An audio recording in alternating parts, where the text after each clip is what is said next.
السلام علیکم ورحمۃ اللہ وبرکاتہ۔ آج ہم پڑھیں گے سورہ آل عمران کا لفظی ترجمہ آیت نمبر 28 سے۔ شروع کرتے ہیں۔ اعوذ باللہ من الشیطان الرجیم، بسم اللہ الرحمن الرحیم۔ لا یتخذ، نہ بنائے، المؤمنون مومن، الکافرین کافروں کو، اولیاء دوست، من دون المؤمنین سوائے مومنوں کے۔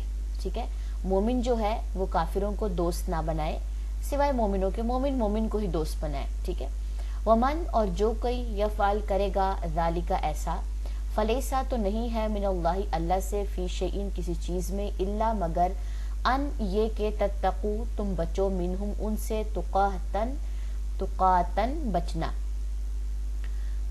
ٹھیک ہے، اگر یہ مومن جو ہے کافر سے دوستی لگائے گا تو اللہ سے اس کو کچھ نہیں مل سکتا۔ ٹھیک ہے، تو جتنا ہو سکے تم اس چیز سے بچو۔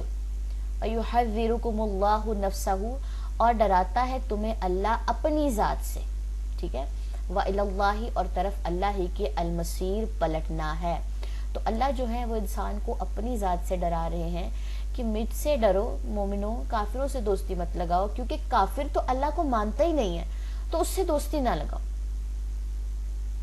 کل، کہہ دیجئے، ان اگر تخفو تم چھپاؤ، ما جو، فی صدورکم تمہارے سینوں میں ہے، او یا تبدوہ تم ظاہر کرو اسے، یعلمہ اللہ جانتا ہے اسے اللہ، ویعلم اور وہ جانتا ہے، ما جو فی السماواتی آسمانوں میں ہے، وما اور جو فی الارض زمین میں ہے، واللہ اور اللہ، علی اوپر، کلی ہر شیء ان چیز کے، قدیر بہت قدرت رکھنے والا ہے۔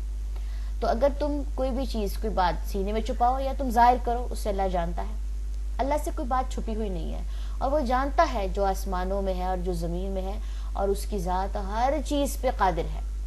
تو اللہ سے چھپ کے کچھ بھی نہیں انسان کر سکتا۔ چلیں جی، ان آیت نمبر 28 اور 29 کا خلاصہ دیکھ لیتے ہیں۔ خلاصہ میں نے ساتھ ساتھ کر دیا، تجوید دیکھ لیتے ہیں۔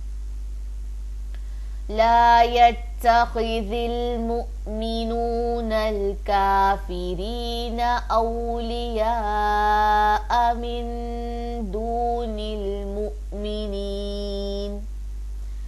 ومن يفعل ذلك فليس من الله في شيء إلا أن تتقوا منهم تقاه ويحذركم الله نفسه وإلى الله المصير قل إن تخفوا ما في صدوركم أو تبدوه يعلمه الله وَيَعْلَمُ مَا فِي السَّمَاوَاتِ وَمَا فِي الْأَرْضِ وَاللَّهُ عَلَى كُلِّ شَيْءٍ قَدِيرٌ۔ سبحانک اللہم وبحمدک، اشہد ان لا الہ الا انت، استغفرک واتوب الیک۔ السلام علیکم ورحمۃ اللہ وبرکاتہ۔